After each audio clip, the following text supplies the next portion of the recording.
उत्तर प्रदेश के फतेहपुर शहर का एक मोहल्ला है मिश्रा माऊ। इसी मोहल्ले में राजेश साहू अपने परिवार के साथ रहता था। उसके परिवार में पत्नी के अलावा दो बेटे और एक बेटी सुलेखा थी। राजेश घी का कारोबार करता था। वह फतेहपुर शहर के आसपास के गांव-गांव जाकर लोगों के यहाँ से घी खरीदता और फतेहपुर शहर में बेचता। इसी से उसे जो फायदा होता उसी से उसके परिवार की गुजर बसर होती थी। राजेश साहू की बेटी सुलेखा सुंदर होने के साथ साथ थोड़ी चंचल भी थी, इसलिए सयानी होने पर मोहल्ले के कई युवक उस पर डोरे डालने की कोशिश करने लगे। यह भनक राजेश को लगी तो उसे चिंता होने लगी। तब उसने बेटी के लिए वर की तलाश शुरू कर दी। थोड़ी भागदौड़ के बाद उसे सदर कोतवाली के मोहल्ला बख्शपुर राधा नगर में एक लड़का मिल गया। लड़के का नाम राजू प्रसाद साहू था। उसके पिता भगवान दीन साहू के पास 5 बीघा उपजाऊ भूमि थी। भगवान दीन के दो बेटे बाबूराम तथा राजू प्रसाद था। राम बाबू का विवाह हो चुका था। वह परिवार सहित अलग रहता था। राजू पिता के साथ खेती किसानी करता। बातचीत शुरू हुई तो राजू और सुलेखा का रिश्ता पक्का हो गया। फिर जल्द ही दोनों की शादी हो गई। राजू सुंदर पत्नी पाकर खुश था, जबकि सुलेखा अपने सामलेवाद दुगले पतले पति से खुश नहीं थी। शादी से पहले उसके मन में पति की जो छवि थी, राजू उसमें कहीं भी फिट नहीं बैठा। लेकिन वह विवाह हो गया था, इसलिए मजबूरी में उसके साथ तो रहना ही था। शादी के 3 साल बाद सुलेखा एक बेटी अर्पिता की मां बन गई। अर्पिता के जन्म के बाद राजू ने पत्नी की भावनाओं की उपेक्षा करना शुरू कर दी, जबकि बेटी जनने के बाद सुरेखा का रूप और निखर आया और वह हर रात पति का साथ चाहती थी। राजू थका हारा शाम को लौटता और खाना खाकर सो जाता। सुलेखा कभी पहल करती तो राजू गुस्सा हो उठता, आज बहुत थका हुआ हूँ, अभी सोने दो। पति की बात सुनकर सुलेखा मायूस हो जाती। राजू की कमाई से घर का खर्चा तो किसी तरह चल जाता, लेकिन सुलेखा अपनी असरतें पूरी नहीं कर पाती। एक तो शारीरिक इच्छाएं, दूसरी अधूरी तमन्नाएं। ऐसे में औरत बहकने लगती है। सुलेखा भी बहकने लगी थी। उसने पति को दिल से निकाल दिया और तमन्ना पूरी करने के लिए किसी नए मीत की तलाश में जुट गई। इन्हीं दिनों राजू प्रसाद साहू के घर रामराज का आना जाना शुरू हुआ। रामराज बंदा जिले के करौली गांव के रहने वाला था। रिश्ते में रामराज राजू का मौसेरा भाई था। रामराज साहू ट्रक ड्राइवर था। वह खूब पैसा कमाता था। वह स्वयं तो पीता ही, उसने राजू को भी शराबी बना दिया। सुलेखा की सुंदरता और चंचलता की वजह से रामराज का दिल उस पर आ गया। वह जब भी सुलेखा के घर आता, मौका मिलने पर उससे हंसी मजाक करने से नहीं चूकता। सुलेखा भी उससे खोलकर हंसी मजाक करती थी। वह भी उसे मन ही मन चाहने लगी थी और अपनी तमन्ना पूरी करने के लिए लालच थी। रामराज गबरू जवान था। एक दिन रामराज आया तो राजू प्रसाद घर में नहीं था। सुलेखा को अकेली पाकर उसके दिल की धड़कनें बढ़ गईं। वैसा ही कुछ हाल सुलेखा का भी था। उसने इकलाते हुए कहा, आओ देवर जी, कैसे आना हुआ? भाभी ट्रक लेकर प्रयागराज जा रहा था। फतेहपुर के ढाबे पर रुका तो अचानक तुम्हारी याद आई तो मन मचल उठा। मैंने पहले तो मन को मनाने की कोशिश की। जब मन नहीं माना तो यह सोचकर चला आया कि चलकर प्यारी भाभी के दीदार कर लूं। कभी कभी सोचता हूँ कि इतनी सुंदर भाभी काले कलूटे राजू भैया के पल्ले कैसे पड़ गई। अपना अपना नसीब है देवर जी, मेरी तकदीर में यही लिखा था। सुलेखा के इस जवाब से रामराज को लगा कि उसका तीर सही निशाने पर लगा। वह उसके एकदम करीब आकर बोला, नसीब अपने हाथों में होता है भाभी, मैं आपसे प्यार करता हूँ। मैं कोई पराया तो नहीं। वैसे भी मैं ना जाने कब से तुम्हारी खूबसूरती का दीवाना हूँ। देवर जी, यह दीवानापन छोड़ो और अब चुपचाप चले जाओ। कहीं वह आ गए तो पता नहीं क्या सोचेगा। सुलेखा ने उसकी आंखों में झोंकते हुए कहा रामराज से। रामराज ने उसे बाहों में भरकर कहा, भाभी मैं चला तो जाऊंगा पर खाली हाथ नहीं जाऊंगा, आए तो तुम्हारा प्यार लेकर ही जाऊंगा। सुलेखा को बाहों में भरते ही उसने उसके साथ छेड़छाड़ शुरू कर दी थी। सुलेखा ने उसकी इस हरकत का कोई विरोध नहीं किया। इसकी वजह यह थी कि वह भी यही चाहती थी। उसने मुस्कुराते हुए कहा, भूखे भेड़िए की तरह क्यों टूट पड़ रहे हो, थोड़ा शर्म से काम लो, दरवाजा खुला है, वैसे भी तुम जो कर रहे हो वह ठीक नहीं। रामराज समझ गया कि सुलेखा को कोई आपत्ति नहीं है। इसका उसने पूरा फायदा उठाया और अपने साथ सुलेखा के बीच की दूरियां मिटा दी। इस तरह सुलेखा के कदम एक बार बहके तो व्यक्ति ही चले गए। मौका मिलते ही रामराज सुलेखा के घर आ जाता। सुलेखा भी उसका हर तरह से सहयोग कर रही थी। इसी की वजह यह थी कि वह उसके पति से हर मायने में सुलेखा ने रामराज से अवैध रिश्ता बनाया तो वह उसकी हर तमन्ना पूरी करने लगा। वह उसकी आर्थिक मदद तो करता ही था, उसके लिए नई साड़ियां तथा अन्य सामान भी लाता था। राजू उसके आने पर कोई टोका टाकी न कर इसके लिए वह उसे मुफ्त में शराब पिलाता था। सुलेखा और रामराज का यह अवैध संबंध चोरी छुपे सालों तक चलता रहा। आखिर कब तक उनका यह गलत संबंध छिपा रहता।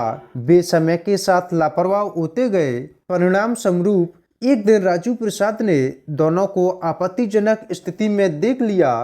फिर तो उसे समझते देर नहीं लगी कि उसके बीच एक खेल काफी दिनों से चल रहा था। रामराज चूंकि उसका मौसेरा भाई था और उससे ज्यादा ताकतवर भी था, अतः राजू प्रसाद ने उससे सीधे टकराना उचित नहीं समझा।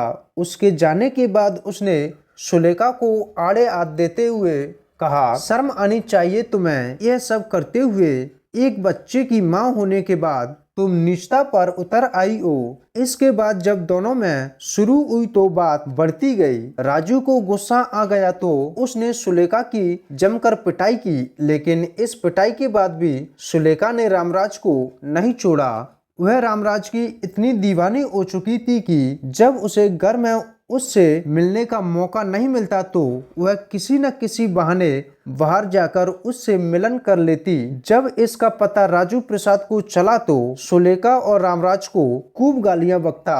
25 जनवरी 2021 की रात राजू प्रसाद ने एक बार फिर सुलेखा और रामराज को आपत्तिजनक स्थिति में देख लिया।